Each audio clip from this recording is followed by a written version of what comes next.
Sánchez defiende a Marlaska ante los duros ataques de Casado y Abascal, está destapando la policía patriótica. PP, Vox y CS lanzan una ofensiva en el Congreso para volver a pedir la dimisión de Marlaska. Marlaska rechaza dimitir y dice que no aludió primero a un cese de confianza por filtraciones para no perjudicar a De los Cobos. Pedro Sánchez ha respondido así a la ofensiva que han iniciado PP y Vox durante el debate de prórroga del estado de alarma y que han proseguido después en la sesión de control en el Congreso de los Diputados, donde Ciudadanos se ha sumado a las críticas. El líder del PP, Pablo Casado, ha acusado a Sánchez de iniciar una caza de brujas en la Guardia Civil y a Abascal de acosar a sus rivales al estilo bolivariano por el cese del coronel Diego Pérez de los Cobos. Edmundo Val, CS, por su parte, ha llamado a Marlaska déspota y mentiroso. Gracias por las aportaciones y por el tono del debate en esta última y definitiva prórroga de 15 días más para vencer la emergencia sanitaria. Les expresé en mi primera intervención algo que voy a cumplir en esta réplica y es que no respondería ni con provocaciones ni tampoco con insultos ni acusaciones gruesas, ¿no?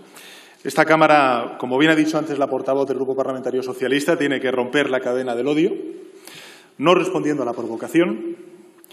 Y todos podemos hacer algo muy importante por encima de los partidos que aquí están representados e incluso también de las ideologías que legítimamente cada cual defiende, al servicio de las personas bloqueando este tipo de mensajes. Con una respuesta que dije en mi primera intervención y que me gustaría volver a recordar, y es expresando un no rotundo al odio y un no rotundo al insulto cada vez que se produce.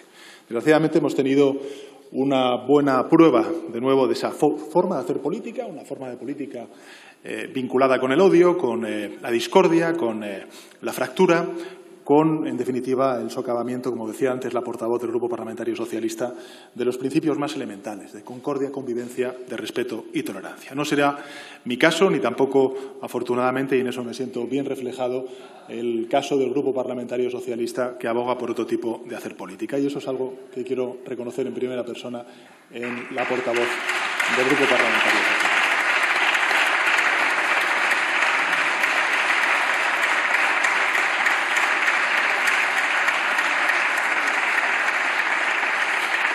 En todo caso, señorías, sí quisiera comenzar con un asunto en el que, en fin, ha habido dos grupos parlamentarios que se han sentido, en fin, algo referidos y que han hablado mucho, precisamente, además, de una u otra manera en sus intervenciones, ¿no?, en relación con el 8 de marzo, ¿no? En fin, es la nueva conspiración, el 8 de marzo para la derecha y la ultraderecha.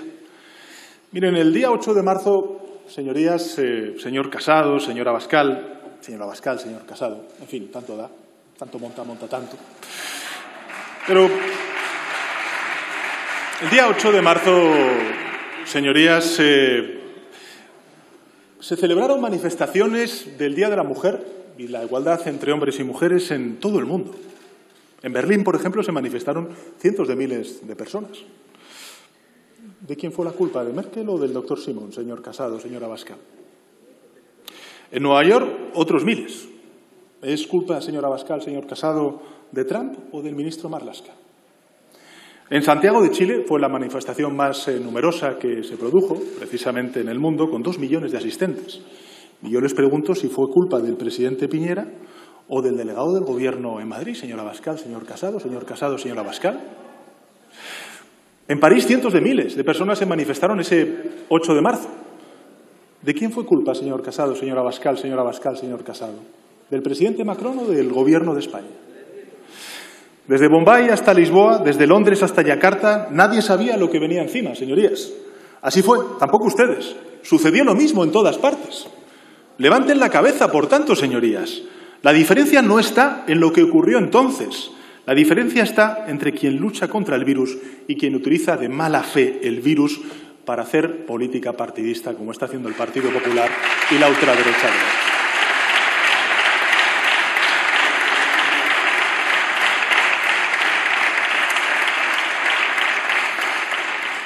El problema no es el feminismo. El problema es la mentira y la provocación, señor Casado, señor Abascal y señor Casado. No usen el COVID como excusa porque a ustedes nunca les gustó la igualdad de género, ni antes ni después de la pandemia del COVID. En estos más de 80 días, bueno, pues es verdad que se han deslizado por una pendiente muy peligrosa, señorías del Grupo Parlamentario Popular. El señor Casado está desnudo.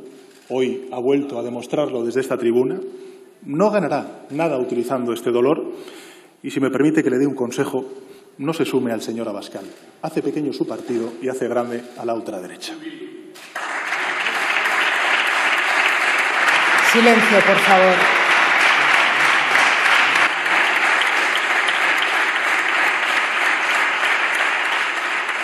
De todas formas, tampoco entiendo muy bien, No entiendo esta fijación. Lo he dicho en alguna otra ocasión, señor Casado, señor Abascal, señor Casado. Tienen ustedes una fijación con el feminismo y con el 8 de marzo. ¿Pero por qué? ¿Por qué? ¿Por qué tienen ustedes una fijación con el feminismo? Señor Echaniz, por favor. Señorías? Solamente les hago una pregunta, señorías. ¿Por qué solo ustedes, el Partido Popular y la ultraderecha en todo el mundo relacionan feminismo con COVID? ¿Por qué? Esto respecto a su obsesión con el 8 de marzo. Dejen que les hable ahora de las fuerzas y cuerpos de seguridad del Estado que merecen todo mi respeto y todo mi reconocimiento, señorías. Este es un gobierno, por ejemplo, que en estos 2 años que llevamos, ha hecho referencia, por cierto, luego me detendré por un instante, señor Casado, señor Abascal, en la moción de censura. Pero este es un gobierno que ha aprobado una oferta pública de empleo para las fuerzas y cuerpos de seguridad del Estado que va a aumentar la tasa de reposición en un 120%. Este es un gobierno que hace muy pocos días aprobó el tercer tramo de equiparación salarial de las fuerzas y cuerpos de seguridad del Estado. Este es un gobierno que ha puesto la mayor cantidad de inversión pública en la rehabilitación y la reconstrucción y la dignificación en consecuencia de las instalaciones, en definitiva, de las infraestructuras en las que se desarrollan y desempeñan la Guardia Civil y la Policía Nacional su labor. Y este es un gobierno, señorías, que respeta y ha respetado siempre la independencia judicial. Siempre, siempre. Señor Casado, yo se lo voy a decir de una manera muy clara, para no dejar dudas. Con este gobierno no ha habido ni habrá nunca una intrusión política en las fuerzas y cuerpos de seguridad del Estado.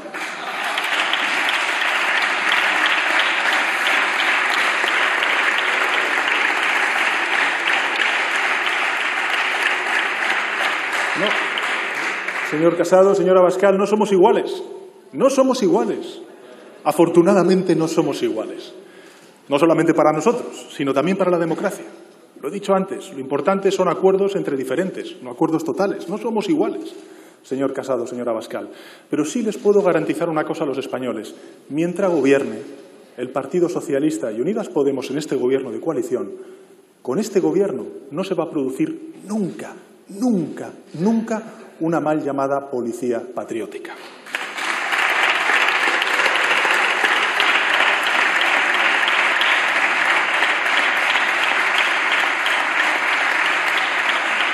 Por más que busque, no va a encontrar, señor Casado, señor Abascal, una mal llamada policía patriótica en este gobierno. Es decir, un destacamento de policías con equipos y sede propia y consagrado ¿a qué?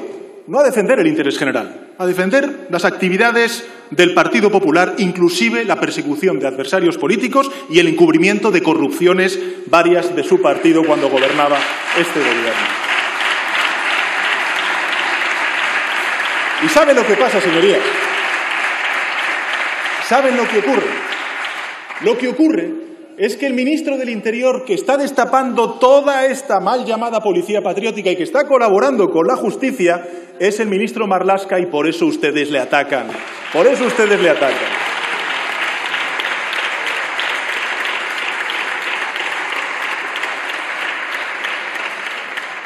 Si a usted le parece mal que los ministros del Interior o de cualquier otro departamento formen sus equipos de acuerdo con criterios de confianza, pues hombre, se lo podría haber dicho al exministro del Interior, el señor Fernández Díaz, que removió los mandos que estimó como otros, pero que sin embargo usted cayó cuando era portavoz del Partido Popular. Y ya que manifiesta tanto interés por el Poder Judicial, podría empezar por desbloquear la renovación del órgano de gobierno, el Consejo General del Poder Judicial.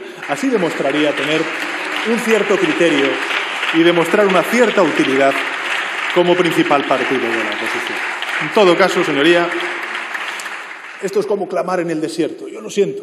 No es la primera, ni la segunda, ni la tercera. Son ya 6 veces las que he acudido a esta tribuna para apelar a la unidad para no caer en la provocación, en definitiva, no caer en esa confrontación a la que siempre tiene, como bien decía antes la portavoz del Grupo Parlamentario Socialista, acostumbrada a la oposición de derechas cuando efectivamente están en la oposición. Pero bajo su liderazgo, señor Casado, el Partido Popular y el acrónimo PP se ha convertido en otra cosa bien distinta. Ustedes son el partido de la provocación permanente. Y en esa provocación permanente, señor Casado, le puedo garantizar, yo nunca estaré. Fíjese, usted ha hecho referencia además a la moción de censura, ¿no? Una moción de censura, por cierto, una moción de censura legítima, democrática, constitucional. También le recuerdo, señor Casado, que ha hecho como una suerte de gap, ¿no? Una suerte de salto desde hace 2 años a esta parte y se ha olvidado de que yo ahora soy presidente del Gobierno no por una moción de censura, sino por el voto directo de los españoles. No 1, ni 2, ni 3, ni 4. 5 veces, señor Casado.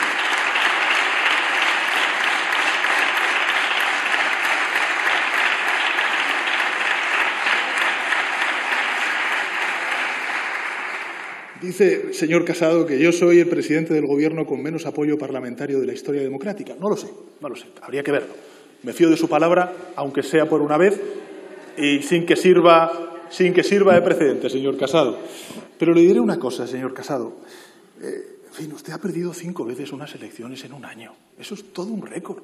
Y da la sensación de que quiere usted, en fin, tiene bastante prisa por perder la 6ª. Pues mire, yo le voy a decir una cosa, señor Casado. Tiempo habrá de elecciones, pero ahora hay tiempo de legislatura y 4 años va a estar gobernando esta izquierda y este Gobierno de coalición.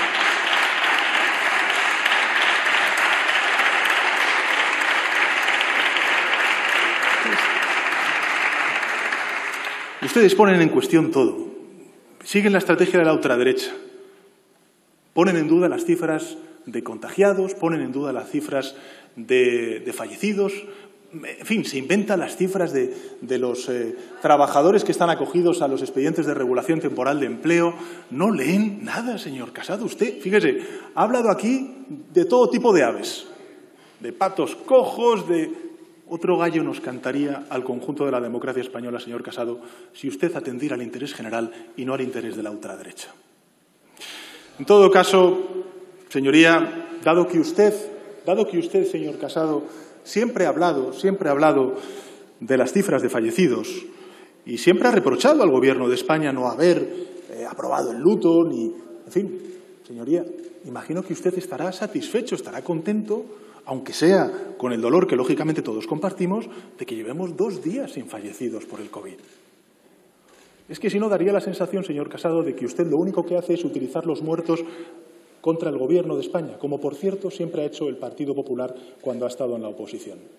Eso es lo que siempre han hecho. En todo caso, señorías, hoy estamos debatiendo el último estado de alarma, la última prórroga. Yo creo que esta es una magnífica noticia que me gustaría compartir con sus señorías. Creo que es una magnífica noticia porque significa, en primer lugar, que estamos avanzando en la superación de la peor emergencia sanitaria que ha vivido nuestro país, que ha sufrido nuestro país en estos últimos 100 años.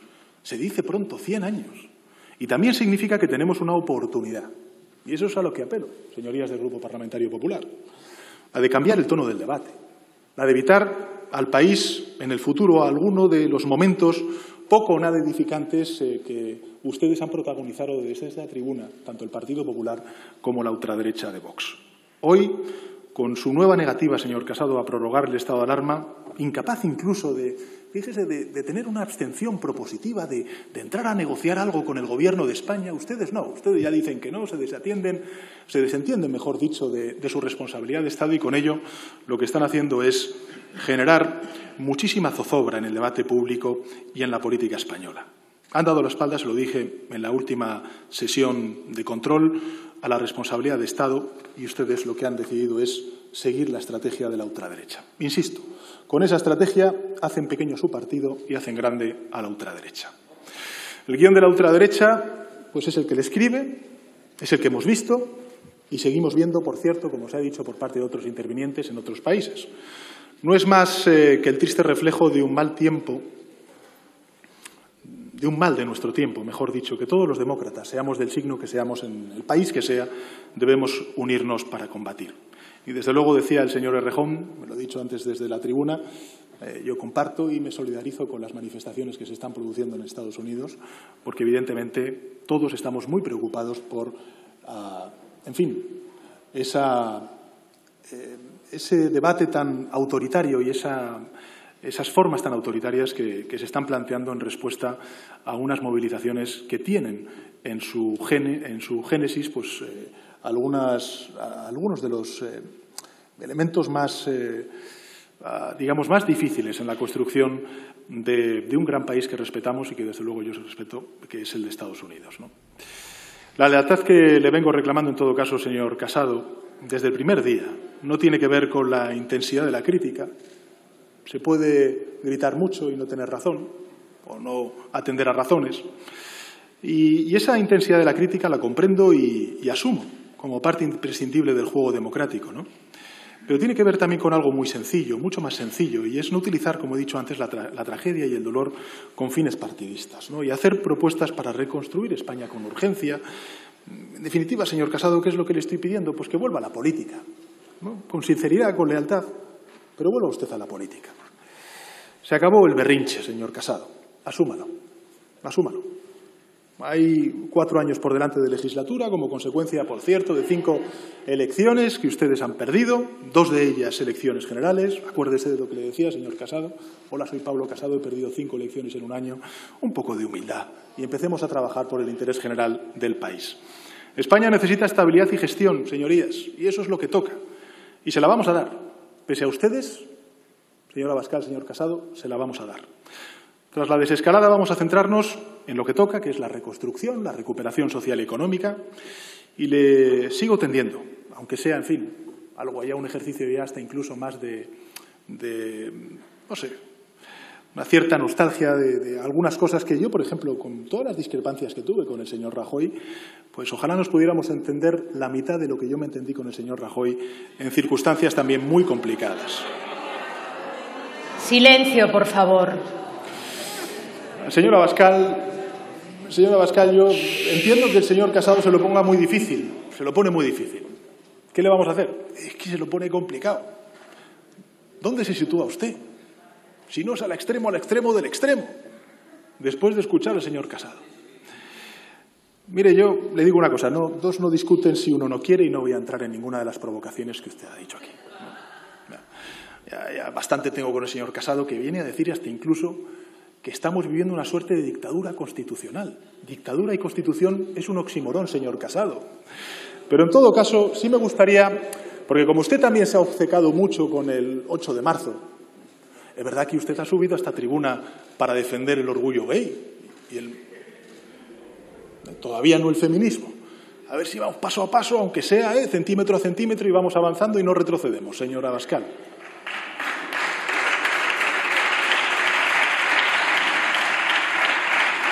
Pero, fíjese, le voy a enumerar algunos de los acontecimientos que se celebraron ese fin de semana del 8 de marzo, señor Abascal. Hubo 5 partidos de primera división, 5 partidos, 5 partidos de segunda división. Hubo una final de la Copa de la Reina de baloncesto. Hubo 5 partidos de la ACB, de la Liga Profesional de Baloncesto. Hubo múltiples congresos, un congreso no lo digo el suyo, uno de educación en IFEMA, y efectivamente hubo congresos de partidos políticos, de su partido, incluso con personas contagiadas. Silencio, por favor. En fin, ustedes del Partido Popular, señorías del Partido Popular y señorías de Vox, en fin, no están de acuerdo ni con el Día Internacional del Trabajo, ni con el Día del Orgullo Gay, ni con el Día de la Igualdad de Género, que es el 8 de marzo. Ustedes rechazan celebrar todo aquello lo que mayoritariamente los españoles celebran en las calles, cuando tienen ocasión, que son los derechos que hemos conquistado durante estos más de 40 años de democracia. En fin, la pregunta que dejo en el aire, porque tiene respuesta, no es retórica, señor Casado, señor Abascal, es ¿por qué en nuestro país tenemos la calamidad de que la derecha y la ultraderecha son los únicos 2 partidos del mundo que vinculan COVID con feminismo? ¿Por qué? ¡Qué mala suerte hemos tenido, señorías! ¡Qué mala suerte hemos tenido! En todo caso, ya lo que me ha parecido superlativo, señor Abascal, es que usted diga que el ingreso mínimo vital va a provocar un efecto llamada. Entonces, usted dice o viene a decir que, por ejemplo, Cáritas, que lucha contra la pobreza infantil, también con su trabajo provoca un efecto llamada. Usted lo que viene a decir es que si un Estado se compromete en erradicar la pobreza infantil, lo que estamos haciendo es provocar un efecto llamada. Mire, señor Abascal, si el problema, en fin, yo ya lo he comprendido, hace tiempo lo comprendí. Su problema no es lo que hacemos, su problema es lo que representamos los dos partidos políticos que estamos aquí. Y lo que representamos son derechos, libertades, democracia, progreso, inclusión, igualdad, tolerancia, convivencia, confraternidad, todo aquello que usted no representa y que desgraciadamente está siguiendo la derecha de este país.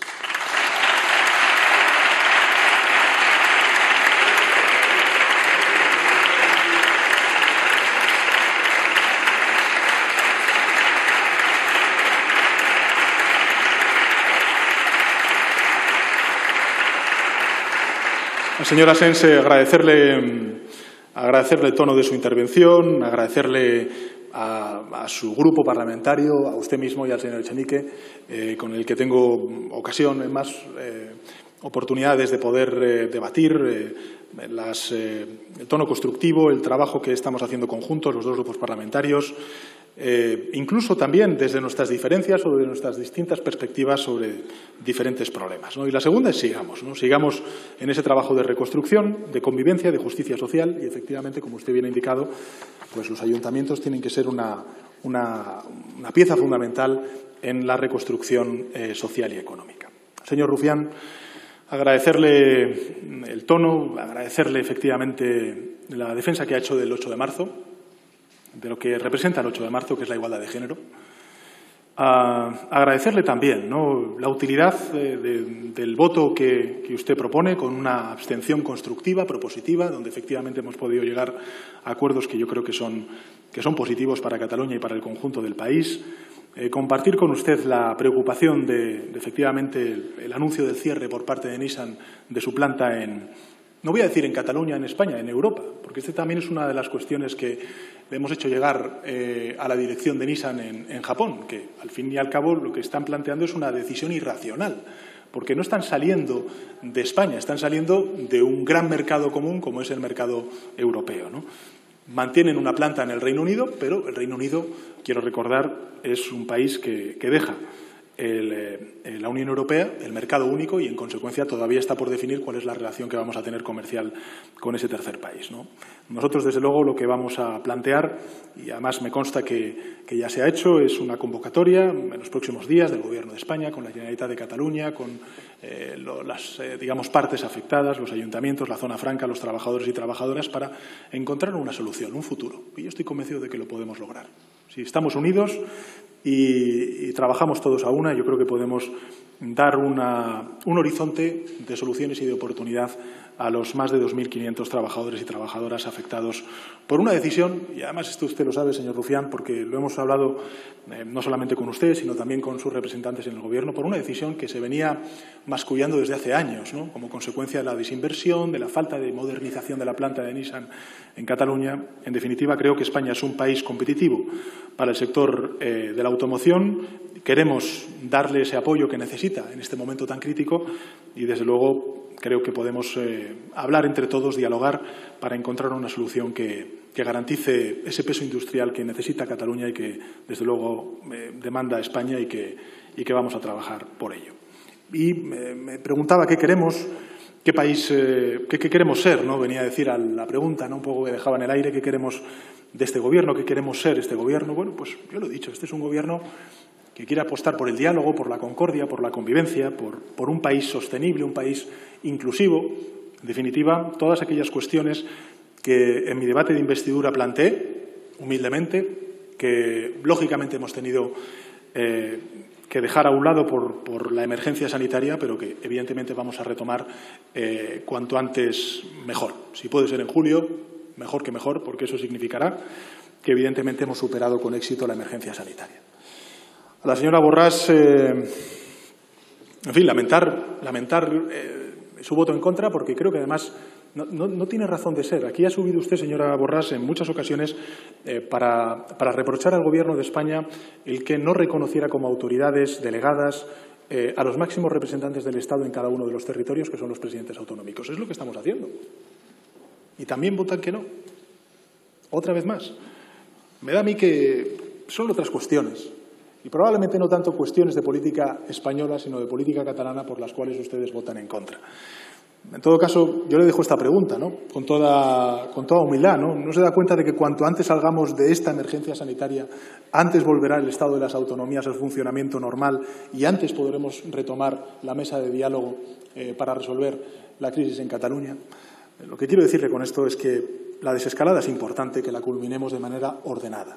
Y de manera ordenada es lo que está proponiendo el Gobierno de España y que efectivamente en la fase 3 pues sean los presidentes y presidentas autonómicos los que, en fin, los que gestionen esa última etapa. Y fíjese, me sorprende que quien gobierna, el partido, digamos, que gobierna, no lo digo en este caso por Esquerra Republicana, pero sí Junts per Catalunya, vote que no a un estado de alarma que saben que es necesario para controlar la movilidad entre territorios. Es como cuando escucho al PP decir que no quiere el estado de alarma cuando sabemos que el principal foco de infección que hemos tenido en todo el país es Madrid. Si hemos recibido hasta incluso la crítica del portavoz del BNG diciendo que ya están llegando madrileños a Galicia. Por cierto, que lo veré, señor Rego, si eso está ocurriendo o no. Hablaré con el ministro del Interior. Pero en todo caso, hombre, si hay dos partidos políticos que tienen que estar a favor del estado de alarma para restringir la movilidad, son los partidos que representan los gobiernos que están en esas dos autonomías, en Madrid y en Cataluña. Y resulta que Junts per Catalunya y el Partido Popular, que gobierna en Madrid y en Cataluña, lo que hacen es votar en contra del estado de alarma y, por tanto, barra libre. Pero no lo entiendo. No lo entiendo. En fin, entiendo la posición del PP porque es secular, es decir, da igual. Puede llamarse el presidente del Gobierno Pedro Sánchez, José Luis Rodríguez Zapatero, Felipe González o los que vengan. Porque ellos dirán pues, que la culpa es del Gobierno social comunista chavista que está gobernando España, ¿no? En fin, este es el nivel del debate. No se equivoquen. El nivel del debate es pues, Venezuela, Delsi, lo social comunista, la dictadura constitucional. En fin, así se ha quedado la derecha española, señorías, desde la moción de censura y después de haber perdido 5 elecciones en 2019. ¿Qué le vamos a hacer?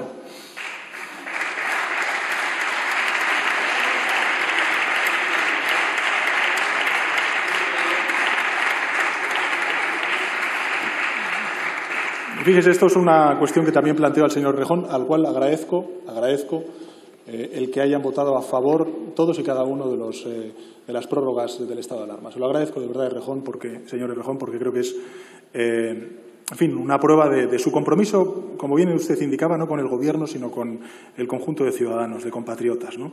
Pero fíjese, es curioso, ¿no? Cómo suben los decibelios la oposición conservadora conforme baja la emergencia sanitaria. Ya. Cada vez aumenta más y más y más el número de insultos, de descalificación, de provocaciones, conforme la emergencia sanitaria va disminuyendo.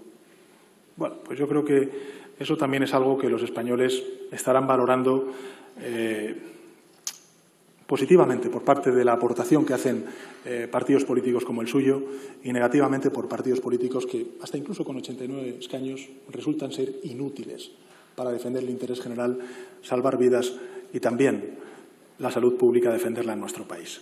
Porque aquí se dice, por parte de la derecha, señorías, ponen en duda de manera irresponsable, además, el número de fallecidos que ha habido por el COVID-19, ¿no? Cuando además este Gobierno ha sido transparente absolutamente. Transparente. Lo he dicho en mi primera intervención. Nosotros hemos asumido como protocolo aquellos criterios que nos marca la Organización Mundial de la Salud. Hombre, yo entiendo que la ultraderecha, que sigue a Trump, pues diga, no me creo a la Organización Mundial de la Salud, no me creo el sistema multilateral. Otra cosa es que le siga a la ultraderecha y esa reflexión, pues el Partido Popular, que presuntamente debería ser un partido de gobierno.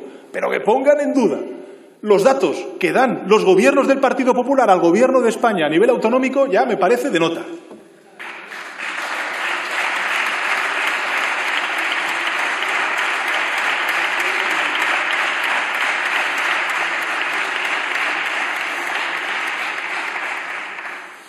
Lo que sí que puedo garantizarles es una cosa, señorías, y por eso agradezco, señor Errejón, su apoyo.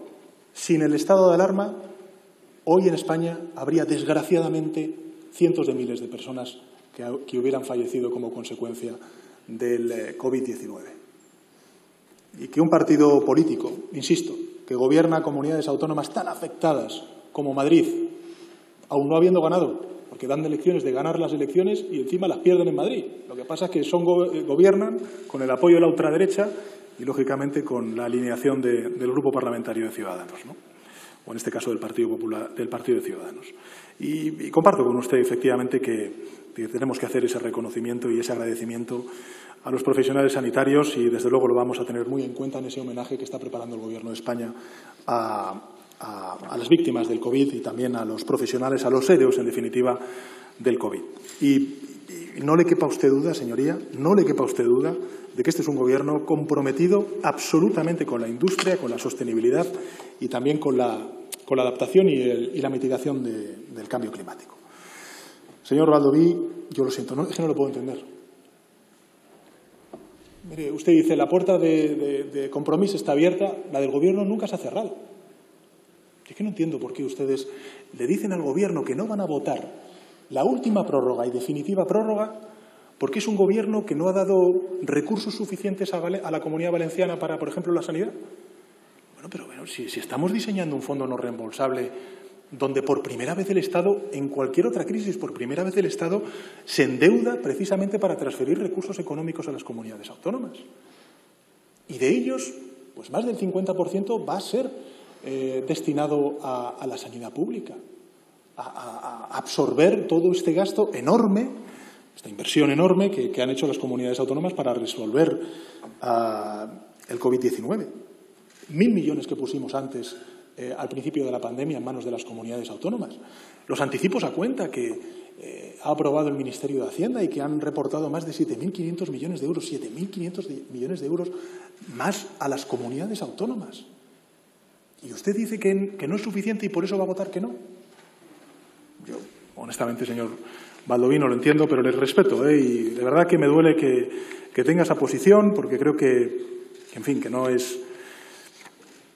En fin, no creo que sintonice ni con lo que realmente piensan. Ya no digo los valencianos, porque usted viene aquí y habla en nombre de los valencianos. Yo también puedo hablar en nombre de los valencianos, porque somos la primera fuerza política en la Comunidad Valenciana. Pero en todo caso, tampoco estoy convencido de que tampoco lo comparten sus votantes. El que ustedes en un momento como este no voten a favor del estado de alarma o tan siquiera se abstengan. Y yo, desde luego, no voy a reprocharle el que usted vote junto con Vox o con el Partido Popular, porque efectivamente no lo he aceptado cuando a mí me ha pasado. Aquí se ha reprochado, incluso por parte de otros grupos parlamentarios, el que Ciudadanos pues ha llegado a un acuerdo con el Gobierno y que, por tanto, esto parece que nos estamos derechizando. Se utiliza por parte de algunos, ¿no?, esta imagen que es falsa. No es cierto, señoría. El Gobierno intenta sacar adelante sus políticas, habla con todos los grupos parlamentarios. Yo creo que eso es lo que quiere también la ciudadanía. Y si usted vota vota no, yo no le voy a decir nunca que está alineado ni con Vox, ni con el PP, ni con nadie. No, al contrario, lo único que hago es lamentar el que efectivamente pues no vote a favor del estado de alarma, y espero que eso se pueda recomponer no ya en futuros debates, porque espero que no los volvamos a tener al respecto, sino en otras cuestiones que serán de interés para su tierra y también para el conjunto del país. Al señor Rego creo que le he respondido también en privado cuando ha bajado de tribuna. Voy a enterarme exactamente de esos flujos de movilidad a los cuales usted hace referencia, de Madrid a Galicia. No me lo han compartido de esta manera, pero me parece que es importante, porque efectivamente estamos hablando de territorios que están en fases distintas y, por tanto, debemos tener la máxima precaución. Y sobre Alcoa, decirle que tenemos, lógicamente, que reclamar responsabilidad a una empresa que ha recibido 38 millones de euros a cambio de mantener empleos y que nos ofrece ahora este escenario absolutamente insatisfactorio. Y, desde luego, esperamos contar con el apoyo de la Xunta de Galicia para llegar a una solución que preserve el empleo. Al señor Val, agradecerle su apoyo. Efectivamente, no somos socios. No. Siento que no le guste nada. En fin, mi Gobierno, ¿qué le vamos a hacer?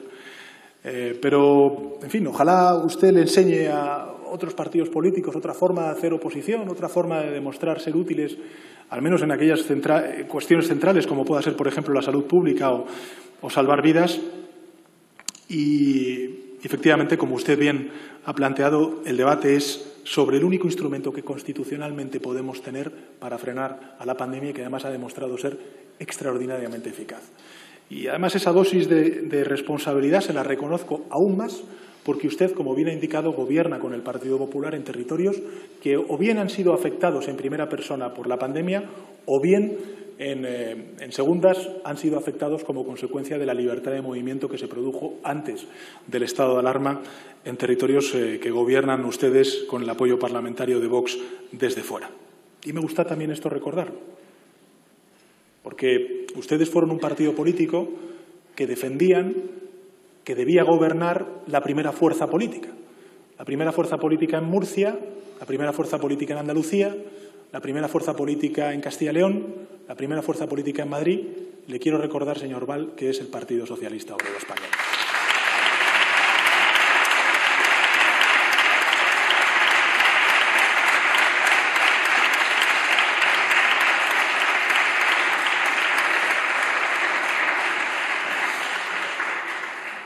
Lo digo porque la señora Ayuso algunas veces dice que el Gobierno de España no está de acuerdo con la forma de vivir de los madrileños. Bueno, si esa es su conclusión, pues es bastante llamativo cuando la mayoría de ciudadanos en Madrid votaron a opciones progresistas y no a opciones o conservadoras o reaccionarias como representa el Partido Popular o la ultraderecha. Al señor Esteban agradecerle, en fin, el tono del debate y compartir con usted que efectivamente pues el virus que tenemos que combatir es el del odio, ¿no?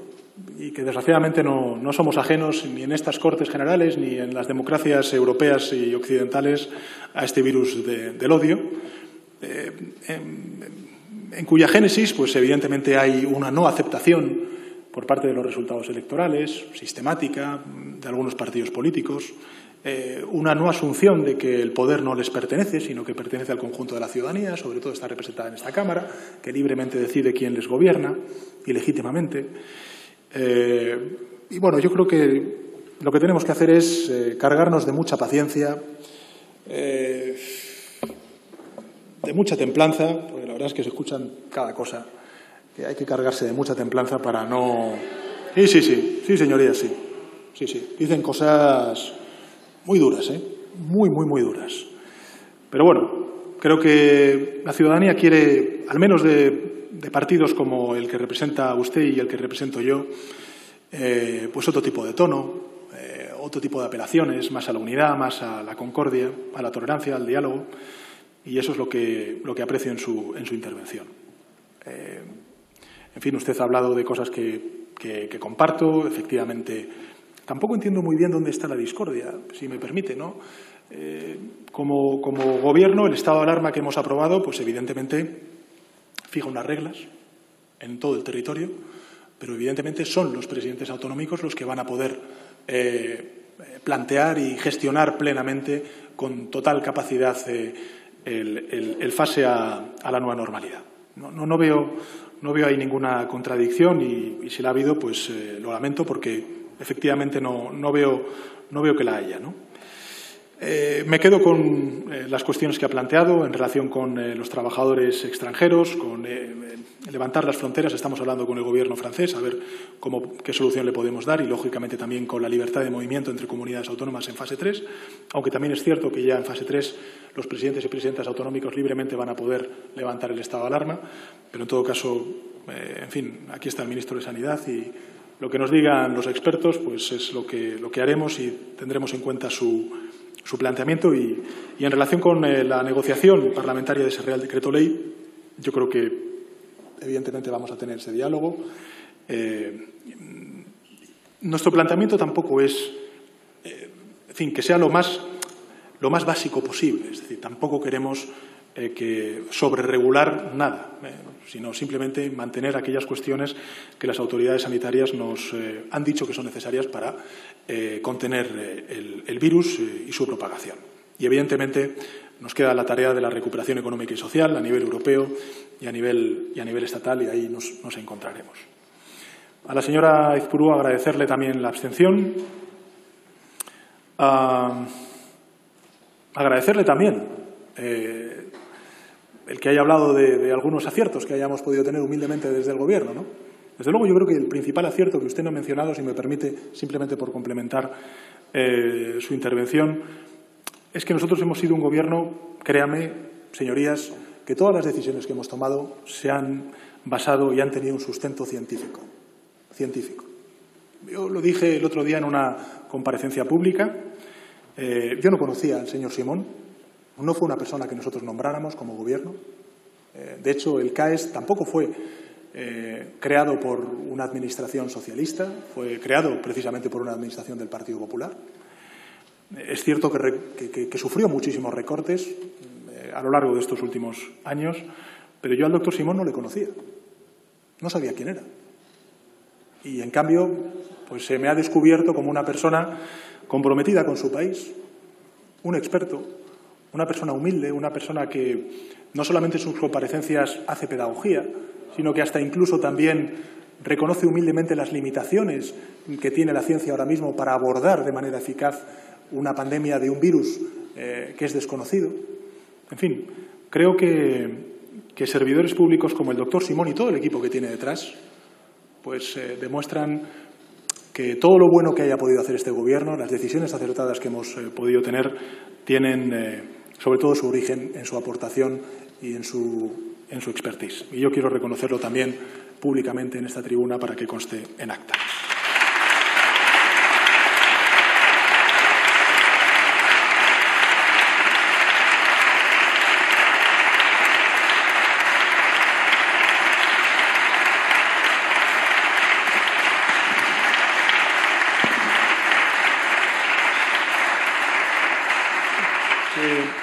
Que si critica a un político, pues bueno, lo tenemos, va en el oficio, está en el sueldo y por tanto no tenemos derecho a quejarnos. A lo mejor pues sí podemos criticar o subrayar pues, los insultos que nos hacen, pero, hombre, a servidores públicos que se querellen, que los insulten de la manera que los están insultando, me parece que demuestra, pues efectivamente, la falta de argumentos que tiene la oposición para criticar muchos de los aspectos que hemos vivido durante estas últimas semanas.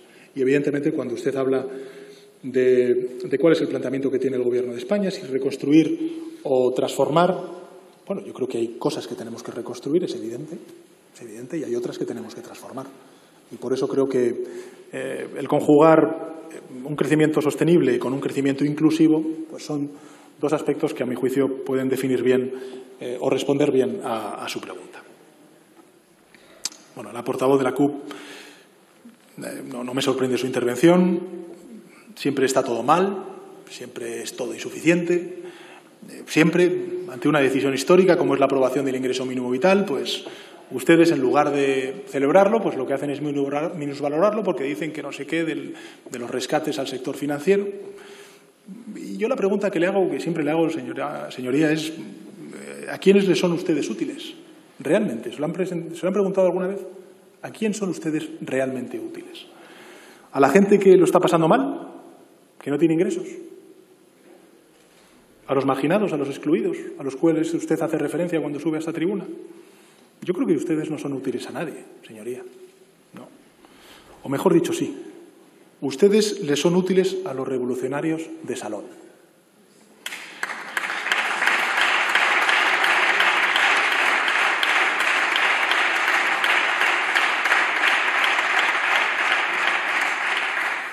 A esos que quieren cambiar el mundo los lunes, los martes, los miércoles, los jueves, los viernes, pero el fin de semana vivir cómodamente, que es lo que corresponde. Eso sí, se divierten con ustedes, ¿eh? Es una reflexión que me gustaría también que plantearan o que se plantearan ustedes. Pero nuestro concepto de la política es otro, señoría. Nos gusta tocar con los dedos los logros reales, nos gusta ver a un niño en riesgo de pobreza tener mecanismos para salir de ella. Y ese es un éxito de este Gobierno.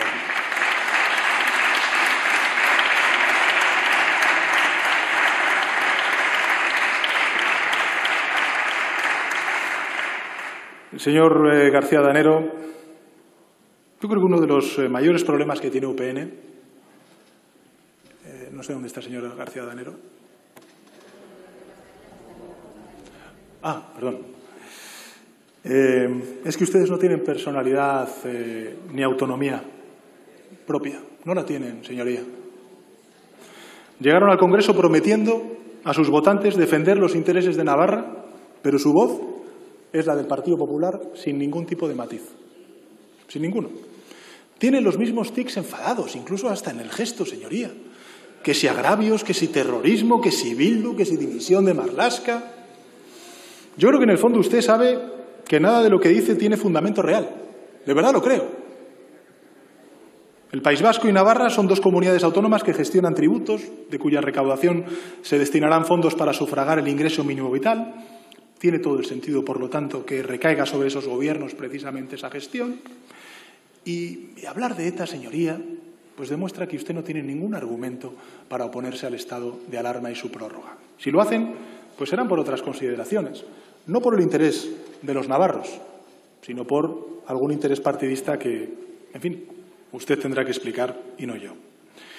A la señora Oramas, agradecerle el tono, agradecerle también, pues lógicamente, el apoyo.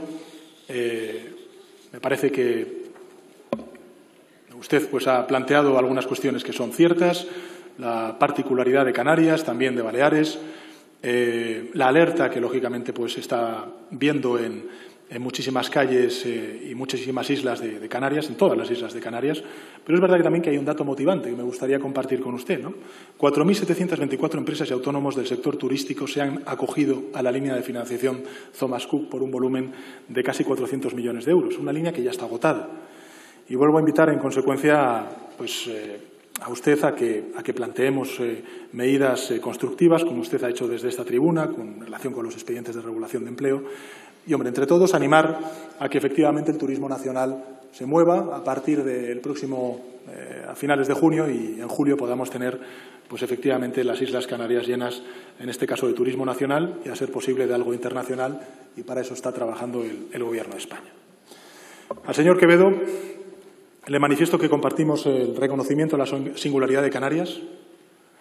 Es una región, como usted bien ha indicado, ultraperiférica, y su situación es de excepcional dificultad debido al impacto de la crisis sanitaria en el tejido productivo, altamente dependiente del turismo. El turismo es un sector fundamental para España, muy especialmente para las Islas Canarias. Este es un hecho. Y por eso el Gobierno ya trabaja en ese plan de relanzamiento del sector turístico al cual antes he hecho referencia. Una respuesta que, al igual que la del conjunto de administraciones públicas, tiene que ser proporcional, adecuada al impacto de la crisis en cada territorio y en cada sector. Y sé perfectamente que el impacto en Canarias ha sido muy alto. Y por otro lado, señorías, señor Quevedo, el Gobierno de España es sensible a la singularidad de Canarias, como ha expresado en alguna otra ocasión la ministra de Hacienda en sede parlamentaria, y le reconozco públicamente y una vez más que el Gobierno de Canarias, en el cual formamos parte su partido y el mío, haya firmado el pasado 30 de mayo, el Día de Canarias, un amplio consenso político, social y económico, el impulso necesario para conseguir ese pacto para la reactivación social y económica de Canarias, y que evidentemente pues el Gobierno de España empatiza con él, estudiará y veremos de qué manera podemos construir esas sinergias. Al señor Mazón, agradecerle su voto a favor y decirle que efectivamente el Gobierno de España está por acuerdos razonables y medidas razonables. Pues no le quepa duda. Al señor Oblanca, pues compartir con usted el reconocimiento a los profesionales sanitarios, darle la bienvenida y celebrar su recuperación. No puedo comprender, en todo caso, que usted, que ha ayudado a combatir el COVID e incluso que lo haya padecido, pues que no entienda la necesidad de tener 15 días más esta capacidad de poder restringir la movilidad. No lo entiendo, señoría. Incluso cuando usted hace referencia a esos profesionales sanitarios que cada vez que tienen ocasión hablan y apelan a la responsabilidad individual y también a la responsabilidad colectiva, que a nuestro juicio humildemente solamente se puede garantizar de una manera ordenada la salida a través del estado de alarma. Señor Guitarte, agradecerle también el voto a favor, decirle que lógicamente el planteamiento que estamos haciendo a nivel estatal y a nivel también comunitario es el de hacer esa transformación sostenible, inclusiva, no solamente desde el punto de vista social, sino también territorial. Es un reto enorme el que tenemos con la despoblación. Es un reto que no solamente afecta a nuestro país, sino también afecta a las principales economías occidentales. Va a necesitar mucho tiempo, va a necesitar probablemente un gran acuerdo de Estado y, desde luego, el Gobierno de España trabajará por él a nivel estatal y a nivel comunitario. Y a la señora Lastra, pues agradecerle esa reivindicación que ha hecho de la política, sumarme también al reconocimiento que hace a la exministra Carcedo, porque hemos compartido muchos años de trabajo y efectivamente hace 5 años o 6 años la ministra Carcedo, exministra Carcedo, pues fue la que me habló por primera vez del ingreso mínimo vital. Y eso es algo que quiero también que conste en acta por mi parte.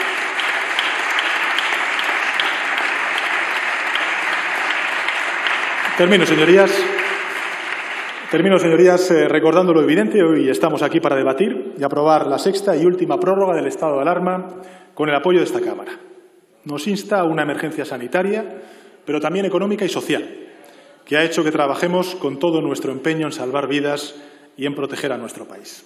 Estamos para eso, señorías, para nada más, porque esta epidemia ha revelado muchas cosas que nos parecían evidentes, pero que resultan ser extraordinarias, algunas por dañinas. Ha revelado, por ejemplo, los errores de nuestro sistema y los del resto del mundo. Y pueden tener, y debemos tener la conciencia de que debemos corregir esos errores con urgencia y de manera global. Y a eso invito a la Cámara. También que lo público es el dique de contención frente a cualquier amenaza. Antes hacía referencia a ese reconocimiento de los profesionales sanitarios. Son la primera trinchera y si alguna lección tenemos que sacar de esta crisis es que lo público es el dique de contención frente a cualquier amenaza. Ha revelado también cuán vulnerables podemos ser los seres humanos si no estamos preparados. Que una parte de este país no merece sobrevivir, que también merece vivir con dignidad y con decencia. También ha revelado esta pandemia, señorías, que el egoísmo pone en peligro los derechos colectivos, que hay límites que no se deberían sobrepasar cuando, protegiendo los privilegios de una minoría, se atenta contra la vida y la libertad de la mayoría. Esta pandemia ha puesto de manifiesto todo lo que merece la pena ser vivido y todo aquello que un servidor público debe defender y proteger con todas sus fuerzas y con toda convicción. Y también ha revelado algo importante, señorías, que hemos visto de nuevo desde esta tribuna y que me gustaría e invito precisamente a quienes lo han ejercido a que abandonen esa praxis. Y es lo inútil y lo perjudicial que resulta para un país cuando algunos representantes públicos se instalan en el insulto, en la provocación, en lugar de diseñar propuestas, de participar en la política útil y pacífica, de construir, en definitiva, el país. Señorías, todas estas semanas hemos trabajado contra el tiempo para vencer al virus. Lo dije en mi primera comparecencia desde esta tribuna para solicitar su beneplácito al estado de alarma. Necesitábamos tiempo para vencer al virus, para salvar vidas, para que el coste económico y social fuera el menor posible, siendo enorme, como estamos viendo. Por eso he comparecido en esta Cámara para solicitar 6 veces la prórroga del estado de alarma. Solicitaba tiempo para ganarle al tiempo, para que este momento que estamos ahora mismo debatiendo, este momento que se va a materializar en una votación, llegara lo antes posible, pero de forma segura. Este tiempo ha transformado nuestra forma de vivir, nuestra forma de protegernos, nuestra forma de trabajar y de relacionarnos. Lo estamos viendo en la calle, a diario. Este tiempo ha cambiado nuestras ciudades, nuestros pueblos, la movilidad, la política. Este tiempo nos ha demostrado lo poderoso que puede ser un país unido, solidario, la grandeza de nuestros servidores públicos. Este tiempo nos ha revelado también que si queremos ser el reflejo de la ciudadanía, de aquellos que confiaron en nosotros con su voto, pues debemos ser útiles, impulsando políticas públicas que nos protejan más, que amplíen nuestros derechos fomentando la seguridad, devolviendo la confianza que necesita nuestra actividad económica. Los políticos tenemos el deber y la exigencia de aprovechar este tiempo abriendo un nuevo ciclo, un momento pacífico y verdadero de política al servicio de España. Hemos perdido, señorías, muchos años, mucho tiempo en la convulsión política, en el insulto, en la falacia, en la teatralización del servicio público. Y ya está bien, como decía la portavoz del Grupo Parlamentario Socialista. Ya está bien. Ya estamos viviendo el impacto económico y social de esta crisis sanitaria y millones de personas en nuestro país no tienen tiempo que perder. Familias, autónomos, pequeños y medianos empresarios, jóvenes, mujeres, parados de larga duración, en definitiva, las generaciones que están y las que van a venir. Y de nosotros depende que el impacto económico de esta crisis dure lo menos posible. Así que démosle oxígeno a nuestro país. Démosle oxígeno a nuestro país. confianza a los trabajadores y trabajadoras, seguridad a los autónomos y a los empresarios, certezas a las mujeres que están soportando la gran carga de este país y de esta crisis en sus hogares. Nuestro país necesita que actuemos con urgencia, con responsabilidad y a tiempo. Demostremos que la diversidad de esta Cámara, que es la que legítimamente han votado los españoles cada vez que han sido llamados a las urnas, es una oportunidad para un país que se siente representado por tantos y tantos colores políticos que están hoy aquí presentes. Este es el momento, señorías. Devolvámosle a España el tiempo perdido, devolvámosle a los españoles el tiempo útil que merecen. Tenemos por delante un plan de reconstrucción social y económico, de recuperación, si quieren ustedes calificarlo así, que terminar de definir. Tenemos, en definitiva, una legislatura por delante para demostrar que desde la diversidad y la diferencia sabemos y podemos representar a los españoles como quieren vernos, desde la unidad, juntos. Muchas gracias. Gracias, señor presidente del Gobierno.